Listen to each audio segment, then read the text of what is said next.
भविष्य में कोई मुद्दा ही नहीं है। पिछले 10 सालों में मोदी जी का इतना जबरदस्त कार्यकाल रहा है, पूरी जनता ने मन बना लिया है कि इस बार 400 पार। ये नारे सिर्फ उन जुमलों की तरह है जो 2014 में मोदी साहब ने कहा था मैं काला धन लाऊंगा।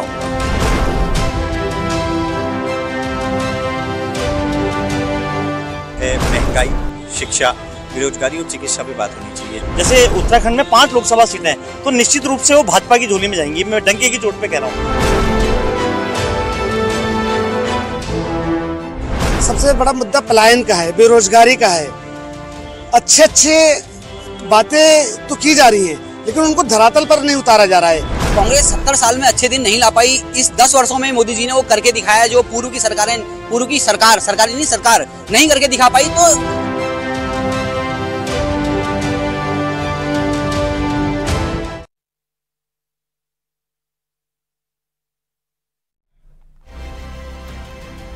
नमस्कार, आप देख रहे हैं न्यूज 18। मैं हूं आपके साथ मेनका चौधरी। स्वागत है आपका गेम्स ऑफ गद्दी में। उत्तराखंड में पहले चरण में मतदान होने हैं। आज हम अपने इस खास कार्यक्रम में बात करेंगे नैनीताल उधम सिंह नगर लोकसभा सीट की। इस सीट पर जनता का मूड क्या है यहाँ के सियासी समीकरण, जनता किन मुद्दों पर वोट करने वाली है, मोदी लहर का इस सीट पर कितना असर है, इन सभी सवालों के जवाब जानने की कोशिश होगी। इस बुलेटिन में हम आपको दिखाएंगे कि लोगों की राय क्या है, जनता का मूड क्या है। सबसे पहले देखते हैं इस सीट पर मौजूदा सांसद कौन है। इस सीट से 2019 में बीजेपी ने अजय भट्ट को चुनाव मैदान में उतारा तो बीजेपी के अजय भट्ट ने कांग्रेस के दिग्गज नेता हरीश रावत को पटखनी दी।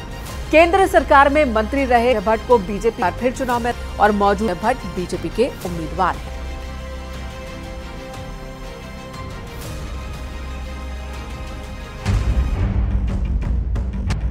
उत्तराखंड में लोकसभा की 5 सीटों पर 19 अप्रैल को पहले चरण में मतदान होने हैं।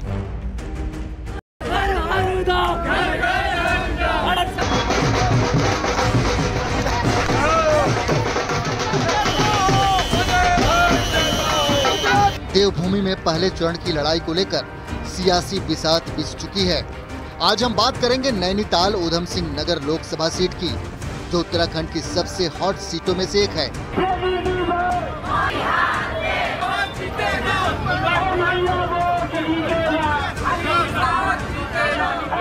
पिछले काफी सालों से इस सीट की मांग को देखते हुए 1995 में नैनीताल के तराई वाले हिस्से को अलग कर उधम सिंह नगर जिला बनाया गया।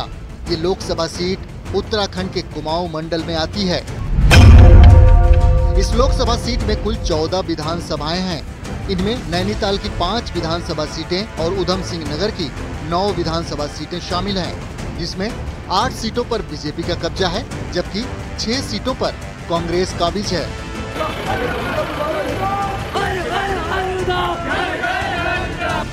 नैनीताल उधम सिंह नगर लोकसभा सीट पर प्रमुख रूप से कांग्रेस और बीजेपी के बीच मुख्य मुकाबला रहा है। 2024 में एक बार फिर बीजेपी ने केंद्रीय राज्य मंत्री अजय भट्ट को दोबारा मैदान में उतारा है, जबकि कांग्रेस की ओर से प्रकाश जोशी मैदान में ताल ठोक रहे हैं।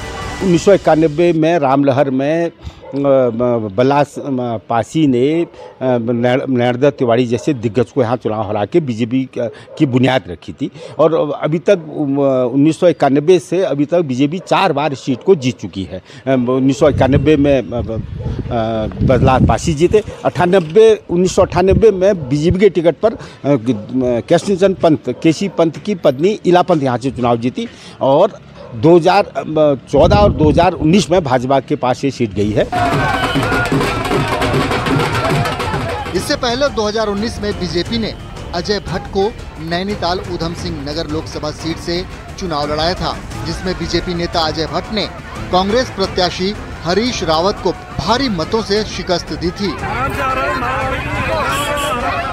इस बार कांग्रेस ने अपनी रणनीति बदली और युवा चेहरे प्रकाश जोशी को मैदान में उतारा है।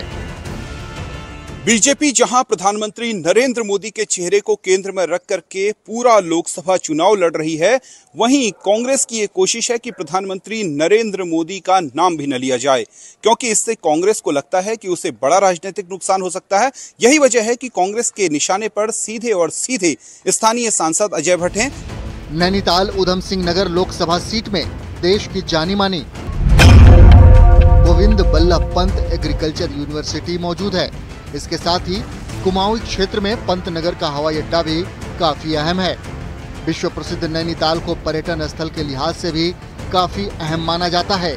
इसके अलावा औद्योगिक क्षेत्र के रूप में काशीपुर, रुद्रपुर और सितारगंज भी उधम सिंह नगर जिले में ही शामिल हैं, जहां 1000 से अधिक औद्योगिक इकाइयां लगी हुई हैं। आम जनता चाहती है कि यहां सांसद ऐसा हो जो विकास के पैरामीटर को आगे बढ़ाए। जो भी चुना जाए या जो भी जीतकर खड़ा होता है व्यक्ति, तो उसको अपनी बात पर अमल करना चाहिए।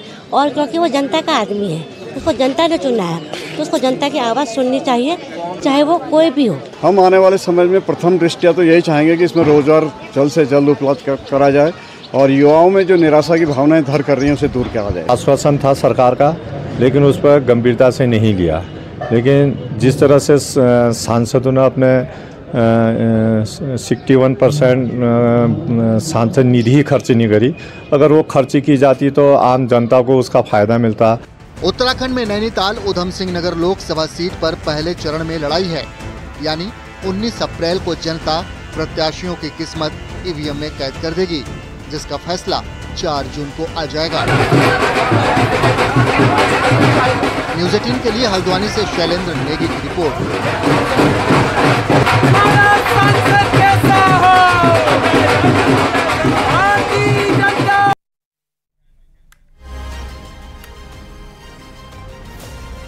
तो आपने देखा कि क्या है नैनीताल उधम सिंह नगर लोकसभा क्षेत्र के अंदर मुख्य चीजें। अब 2024 में मुकाबला किनके बीच है इस लोकसभा सीट पर, वो भी हम आपको दिखा देते हैं। अजय भट्ट जो कि बीजेपी के सांसद हैं, केंद्र में राज्य मंत्री हैं, उनका मुकाबला है कांग्रेस के प्रकाश जोशी से। प्रकाश जोशी वर्सेस अजय भट्ट इस बार देखने को मिल रहा है। प्रकाश जोशी ने पिछली बार अजय भट्ट ने पिछली बार यहां पर हरीश रावत को पटखनी दी थी। नैनीताल लोकसभा सीट के अंतर्गत 14 विधानसभा क्षेत्र आते हैं और इन 14 विधानसभा सीटों में से 8 पर बीजेपी के विधायक हैं। जी हां, इन 14 विधानसभा सीटों में 8 बीजेपी के खाते में हैं, जबकि 6 पर कांग्रेस का कब्जा है। बाजपुर कांग्रेस के पास, गदरपुर बीजेपी के पास, जसपुर कांग्रेस के पास, रुद्रपुर बीजेपी के पास, काशीपुर बीजेपी, खटीमा कांग्रेस, कच्छा कांग्रेस, नानकमत्ता कांग्रेस और सितारगंज बीजेपी के पास। यानी कि 14 में से 8 बीजेपी विधायक हैं यहाँ इस लोकसभा क्षेत्र के अंदर, जबकि 6 विधायक कांग्रेस के हैं। अब पॉलिटिकल बयान क्या है, किस तरह से दावे बीजेपी और कांग्रेस के, ये आपको सुनाते हैं। दूसरा व्यक्ति तो कोई सामने दिखाई नहीं देता है, न पार्टी के कार्यकर्ता है, न पार्टी का कोई झंडा है, न पार्टी का कोई भी कहीं पर आने जाने की वार्ता होती थी। पहले से मिलते थे, हंसी खुशी भी होती थी, हमारी भेंट घाट होते रहती थी विपक्ष से। हम लोग बहुत खुले विचार के हैं, कोई व्यक्तिगत दुश्मनी तो होती नहीं है। लेकिन जो जनता का उत्साह देखा है और कार्यकर्ताओं का उत्साह है, जनता ने स्वयं इस इलेक्शन को अपने हाथ में ले लिया है ऐसा लगता है। इसलिए रिस्पॉन्स तो जो कह रहे हैं अब की बार 400 पार, वो सत्य होते दिखाई दे रहा है। और जनता अब पूरी तरह से बदलाव का मन बना चुकी है। 1 साल का उनका कार्य सांसद निधि बहुत महत्वपूर्ण होती है क्षेत्रीय विकास के लिए। हमारे अब की जो दुर्दशा है उसमें काफ़ी काम हो सकता था। हमारे जो छात्र छात्राएं हैं उनके लिए जो दूरस्थ क्षेत्र है खास तौर पर, वहाँ पर लाइब्रेरीज वगैरह बन सकती थी, पुस्तकालय का निर्माण हो सकता था। ऐसे तमाम योजनाएं हो सकती थी। बहुत से ऐसे गांव हैं जहां आज भी बरसात आती है तो लोग घुटनों पानी में जाते हैं। छोटी छोटी वहाँ पर सड़कें बन सकती थी, बहुत काम हो सकते थे। चलिए बात कर लेते हैं 2019 के नतीजों की। 2019 में नैनीताल उधम सिंह नगर का हाल क्या था आपको दिखाते हैं। 2 उम्मीदवार थे चुनाव मैदान में, अजय भट्ट बीजेपी की तरफ से, हरीश रावत कांग्रेस की ओर से। अजय भट्ट को तब वोट मिले थे 7,72,195 और 4,33,099 वोट हरीश रावत को मिले थे। यानी कि लगभग 3 लाख वोटों से जीत हासिल की थी अजय भट्ट ने। और 2014 के नतीजे क्या हैं ये भी हम आपको दिखा देते हैं। 2014 में भगत सिंह कोश्यारी बीजेपी की ओर से चुनाव मैदान में थे, केसी सिंह बाबा ये कांग्रेस की ओर से कैंडिडेट थे। तब 6,36,769 वोट भगत सिंह कोश्यारी को मिले थे, 3,52,052 वोट केसी सिंह बाबा को मिले थे। और उस वक्त भगत सिंह कोश्यारी को जीत हासिल हुई थी और ये लगभग 3 लाख का अंतर यहां पर भी था। कुल वोटर्स कितने हैं, जातिगत समीकरण क्या है, रफ्तार के साथ इस पर भी नजर डाल लेते हैं।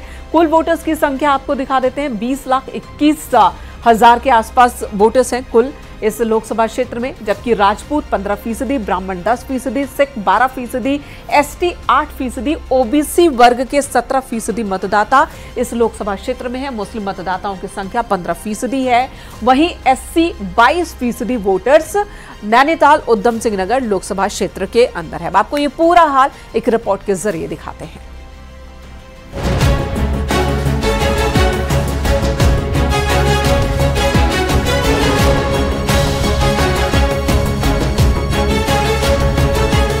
नैनीताल की इन खूबसूरत वादियों और उधम सिंह नगर के उपजाऊ मैदान में सियासी पारा चढ़ा हुआ है। पीएम मोदी की रैली के बाद बीजेपी के नेता और कार्यकर्ता इस सीट पर जीत तय मान रहे हैं, जबकि कांग्रेस के नेता स्थानीय सांसद के काम पर सवाल उठा रहे हैं। हालांकि प्रकाश जोशी के लिए बीजेपी प्रत्याशी को पराजित करना इतना आसान नहीं, क्योंकि साल 2019 में कांग्रेस के दिग्गज हरीश रावत को यहां से करारी हार का सामना करना पड़ा। हरीश रावत तकरीबन 3.5 लाख वोटों के ऐतिहासिक अंतर से ये चुनाव हार गए थे। वहीं जनता का मानना है कि इस बार चुनाव में विकास का मुद्दा हावी रहने वाला है। और बाकी जब हम बात करें कि जमरानी बांध की, तो जमरानी बांध की तो कई सालों से कह रहे हैं कि बनेगा और बनेगा बनेगा करके हम वेट करते रहे, और अगर भी बन गया होता तो उसका इनको फायदा मिलता। देखिए, हम ट्रांसपोर्ट लाइन से जुड़े हुए लोग हैं और 5 साल में जो जितनी हालत खराब ट्रांसपोर्ट लाइन की हुई है उतनी किसी की नहीं हुई है। आज आलम यह है, देखो अभी आचार संहिता लगी है, चुनाव चल रहे हैं और अभी इन्होंने 10% टैक्स बढ़ा दिया। तराई, भाबर और पहाड़ को समेटे नैनीताल उधम सिंह नगर लोकसभा सीट 3 हिस्सों में बटी है। पहला तराई, इसमें उधम सिंह नगर जिला है। दूसरा भाबर, इसमें हल्द्वानी, लालकुआं और काला ढूंगी क्षेत्र है। तीसरा है पर्वतीय, इसमें नैनीताल, भीमताल, भवाली, रामगढ़ है। विविधता भरे इस क्षेत्र में पर्वतीय मूल के लोगों के साथ ही पूर्वांचल, पश्चिम उत्तर प्रदेश सिख समुदाय भी बड़ी संख्या में रहते हैं। इन इलाकों में लोगों को कई समस्याएं हैं, जिसमें जाम की समस्या, नैनीताल में पार्किंग, पीने के पानी की समस्या और सिडकुल में फैक्ट्रियों का पलायन, ऐसे कई मुद्दे हैं। वहीं अगर पिछले 10 सालों में विकास की बात करें तो किच्छा में एम्स का सेंटर, जमरानी बांध को मंजूरी, नेशनल हाईवे का निर्माण, कुमाऊं से अमृतसर ट्रेन, नैनीताल रोपवे को मंजूरी जैसे कई विकास के कार्य हुए हैं। मेन समस्याएं बहुत कुछ हमारा सांसद कर सकता है, क्योंकि डबल इंजन की सरकार है। डबल इंजन क्या, अगर आप ग्राम पंचायत से देखेंगे, ब्लॉक से देखेंगे तो 4-5 इंजन जो भी आप जोड़ सकते हो जोड़ दीजिए, और उसके बावजूद आप देखिए कि किसी भी स्तर पे जो है काम नहीं हुआ। केवल हमारे जो यहाँ की समस्याएं उठानी थी, जन समस्याओं को, वो मुझे लगा नहीं कहीं भी उन्होंने पार्लियामेंट में उस ढंग से उठाई गई है। तो मुझे ये लगता है कि इस बार इनके लिए इतना आसान चुनाव की राह नहीं होगी। बीजेपी के उम्मीदवार इस बार मोदी सरकार के काम और राज्य सरकार के विकास कार्यों को लेकर जनता के बीच जा रहे हैं। वहीं कांग्रेस की तरफ से बीजेपी की नीतियों पर हमला बोला जा रहा है। अब 19 अप्रैल को जनता इस सीट पर उम्मीदवारों की किस्मत का फैसला करेगी, जिसके नतीजे 4 जून को आएंगे। न्यूज़ 18 के लिए हल्द्वानी से शैलेंद्र नेगी की रिपोर्ट।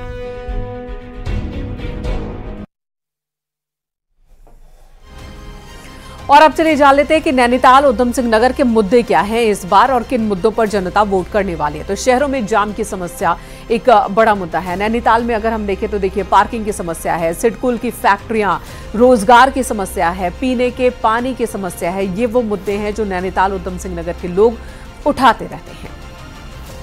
नैनीताल उधम सिंह नगर में काम क्या क्या हुए हैं, तो विकास ये एक मुद्दा है। किच्छा में एम्स का सेंटर बना है, वहीं जमरानी बांध को मंजूरी मिली है, नेशनल हाईवे का निर्माण हुआ है, कुमाऊं से अमृतसर ट्रेन की शुरुआत हुई है, नैनीताल रोपवे को मंजूरी मिली है। ये वो तमाम काम है जो कि सरकार की ओर से गिनाए जा रहे हैं।